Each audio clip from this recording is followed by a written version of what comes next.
s povodom. Gost naše današnje emisije je Dražen Muljević. Evo na početku dobar dan i dobro nam došli. Pozdravljam slušateljstvo Sunset Radija Požega. Jednom sam imala jedan zanimljiv intervju, reći ću i s kim, evo Sejo iz Zabranog pušenja, prije nekoliko godina kad smo nešto pričali o koncertima, kako je to bilo prije, kako je to sad, onda je on rekao hvala Bogu pa postoji Facebook, zahvaljujući Facebooku i dobili smo najbolji instrument povezivanja s publikom i evo ne trebaju nam niti izdavačke kuće, niti menadžeri, evo mi jednostavno komuniciramo direktno i na sreću Zabrano pušenje onako cijelu godinu ima popunjen kalendar zbivanja. Evo upravo zahvaljujući Facebooku vi ste pokrenuli nešto fantastično za našu Požeštinu, a to su čak 2 Facebook stranice.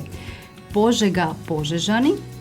Tako je. I baš stranica Požega, je li tako?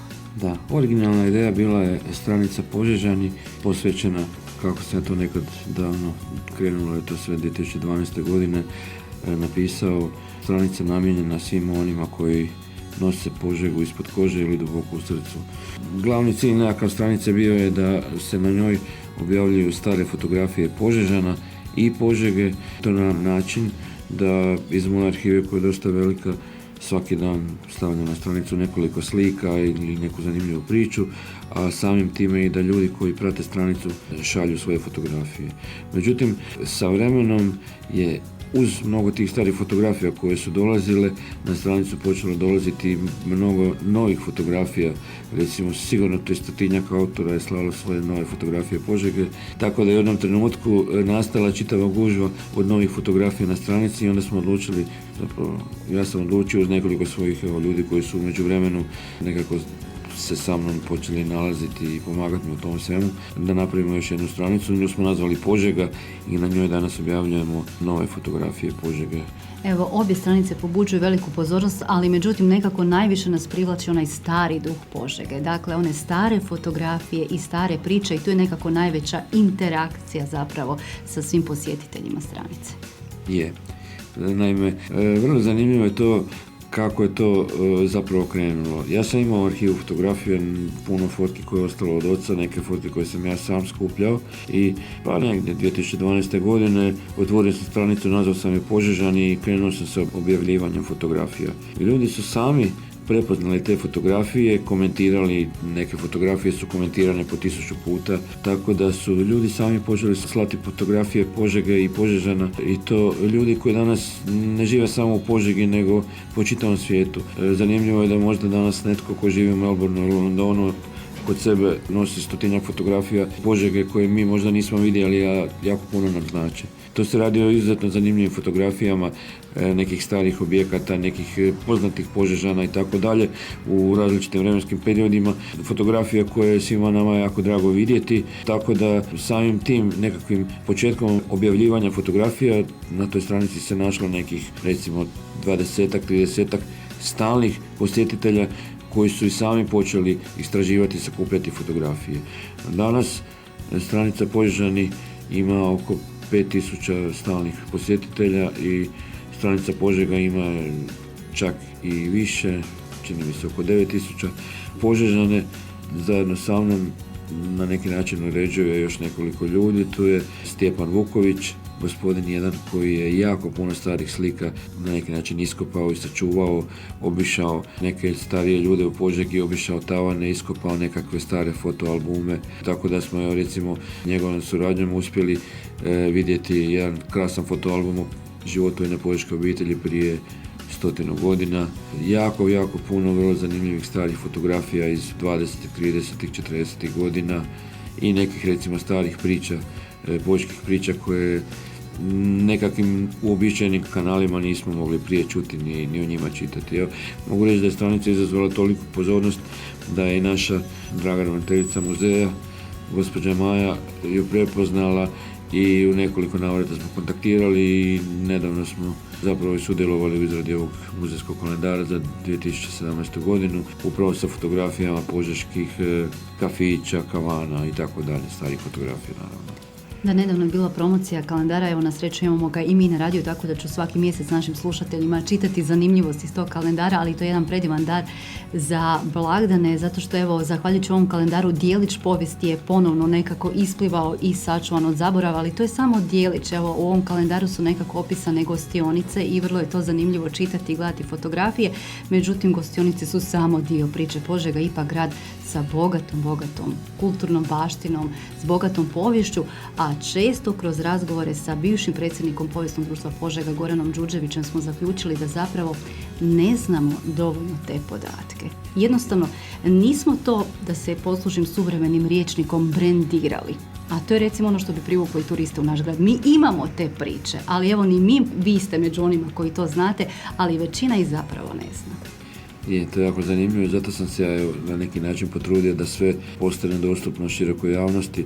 Većinu slika, ili gotovo sve slike, zapravo nakon što ih pronađemo na internet dižemo i ne kvarimo ih nikakvim vodenim pečatima i tako dalje, tako da ih zaista tko god želi može sebi spremiti i sačuvati, da te slike zaista ostanu za povijest. Jer tu ima fantastičnih fotografija, ima nekakvih slika zapravo za koje nikad ne bi očekivali da ćete ih ikad vidjeti da su se u Požegi događale. Ima slika oko kojih ljudi razglabaju po nekoliko mjeseci, kad su nastale, tko je na njima i tako dalje. Vrlo interesantnih fotografija, teško je to čak riječima opisati.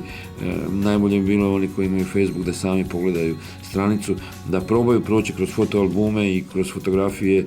Ima ih toliko sad već puno da je jako teško i pregledati uopće sve te fotografije. I gdje se što dogodilo i tu veliku pozornost uvijek nekad ne možemo prepoznati gdje je bilo zapravo to mjesto, taj most u Požegi i ta kapelica u Požegi ili nešto slično onako. To su ovako vrlo zanimljivi sati provedeni upravo na stranici Požežani. Ja evo moram priznati da zaista to je toliko odjeka imalo u neka recimo interesantna razdoblja, recimo prošle godine za Božić.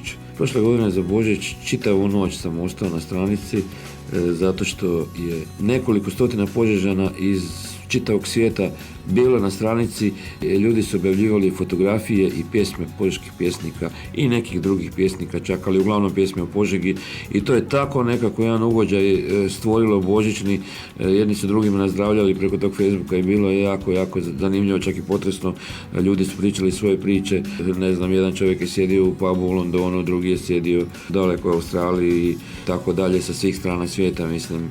Zbližila ih je dakle ta ljubav prema Požegi i te stare fotografije našeg grada. Dok recimo ova druga stranica Požega je zanimljiva zato što je privukla jako velik broj mladih ljudi. Dakle na Požežanima ima i starih i mladih, ali mogu reći da je dosta ovdje starijih ljudi koji izuzetno zanimaju stare fotke. Međutim, na stranici Požega imamo stalnih nekoliko stotina mladih umjetnika koji mogu reći svakodnevno u gradu snimaju određene lokacije, zgrade, ljude i tako dalje i svakodnevno šalju fotografije. Na Požegi moram spomenuti Kristijana Ergovića. U početku on je bio jedan od autora, mogu reći najplodonosniji autor koji je svoje fotke objavljivao na stranici, a sa vremenom on je postao i moderator te stranice, administrator, tako da evo sad ne bi ni funkcionirala stranica bez njegove velike pomoći. On sigurno svaki dan izgubi po sat, dva vremena, ako ne i više, radeći na stranici i objavljujući sve te fotografije. Evo čak i ta stranica bila nedavno zanimljiva zato što je muzej imao onaj natječaj za najfotku muzeja i svi autori sa stranice su se zapravo zdušno borili šaljući fotografije muzeja i mogu reći da je zaista vrlo zanimljiva fotografija izabrana, pobjedio je baš naš Kristijan Ergović sa fotografijom Požeškog muzeja uslikano u retrovizoru automobila, bilo je jako zanimljivo. To je ovako kad ljubav prema svom kraju pretočimo u fotografiju, a ja volim najavljivati u našem programu, posjetite omiljeno Facebook odredište Požežani, evo i Požega, ali često znamo nekako uzeti i od vas neku fotografiju i poželjeti našim slušateljima dobro jutro upravo uz fotografije stare ili nove Požege. Kakvi će sad biti planovi? Mislim, ovo je jedan savršen temelj ste napravili, stranice žive svojim životom, svaki dan imaju sve više pratitelja. Može li se iz toga svega izroditi, ne znam, neka stara fotomonografija recimo Požege i možda neka nova. Jer nema baš puno tih zapisa o Požegi. Imam osjećaj da od Kempfovog doba zapravo i nema toliko baš tih knjiga o Požegi koliko bi zapravo trebali imati. Da, baš ste lijepo jednu stvar spomenuli, onda ja se sjetim kad ste spomenuli Kempfa, njegove knjižice izdane 1924. godine, Požeškom đaku uz nekakvih 120 poučnih fotografija iz Požege i Požeštine. Dakle, Kempf je u jednom trenutku 20. godina obišao kompletnu Požeštinu. Dakle, od Krndije s jedne strane pa na drugu stranu, preko svih naših planina, Papuka, Psunja, Požeške gore i tako dalje, do svih sela tadašnje Požeštine. U svakom selu je stao i napravio bar jednu ili dvije fotografije i naravno u Požegi 20 fotografija i sve to sažeo u jednu knjigu. U svakom, dakle, poglavlju, svaku fotografiju opisao je to mjesto gdje se našao. Dakle, ne govorimo o njegovoj čuvenoj Požegi 1910. godine, nego o drugoj knjizi koju je namijenio požeškim učenicima. Dakle, to bi zaista bilo divno, recimo ja sam imao tu ideju jednog dana možda obići sve te lokacije na kojima je bio radio fotografije i danas ih uslikati, jer te fotografije baš smo ih objavljivali na našem Facebooku prije nekih 2 mjeseca, čini mi se, isto su privukli jako veliku pozornost, zato što je zanimljivo kako nakon gotovo 100 godina izgledaju ta sela, ne znam, od Stražemana pa do Djedine rijeke i tako dalje. Što se tiče stranice, moram i nekakve na njene budućnosti, moram reći prije svega da smo mi, jedna mala ekipa entuzijasta, mogu reći da je dosta vremena tu potrošeno da bi to uspjelo sve skupa, ali dakle ne radi se o nikakvom projektu koji iziskuje materijalna novčana sredstva i tako nešto. Ne radimo i ne djelujemo kroz nikakve udruge, ne tražimo nikakvu pomoć. Čisto je to jedan rad ljudi koji su zaljubljeni u Požegu i žele nešto ostaviti svome gradu i mogu vam reći da na taj način to zaista i funkcionira. Sad evo tih nekoliko recimo ljudi koji su slali dosta slika. Danas se dosta redovito i sastaje, jednom tjedno ili svaka 2 tjedna nađemo se na kavi i izgubimo po 2-3 sata vremena pričajući o tim starim fotografijama. Svako donese ono što je iskopao proteklih dana i to budu vrlo zanimljive fotke izvučene sa starih tavana. Zapravo se na neki način i natječemo time ko će doneti što zanimljiviju fotografiju i mogu vam reći da jednostavno možda je taj čitav mali projekt uspio zbog toga što nismo forsirali nikakvu stegu, nikakav rad kroz nekakvu organizaciju ili udrugu, nego je zato što je to jedno dijelo malih Požežana koji žele nešto napraviti za svoj grad. Evo, a pozvaćemo i sve one Požežane koji možda još nisu bili na društvenim mrežama ili nisu čuli za ovu stranicu da malo prekopaju svoje podrume, tavane, pitaju bake, djedove, pronađu nekakve fotografije i slobodno da vam ih pošalju. Što da vam poželim u ovoj 2017. osim puno zdravlja, puno sreće i da evo jednoga dana uživamo u nekakvoj fotomonografiji i da ne ostane sve to u nekakvom virtualnom svijetu, već da to onako imamo crno na bijelo u svojim rukama, onako s ljubavi Požegi.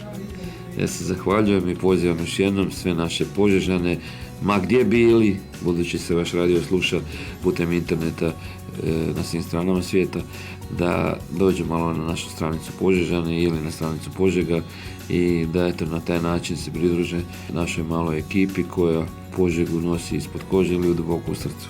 Hvala vam lijepa.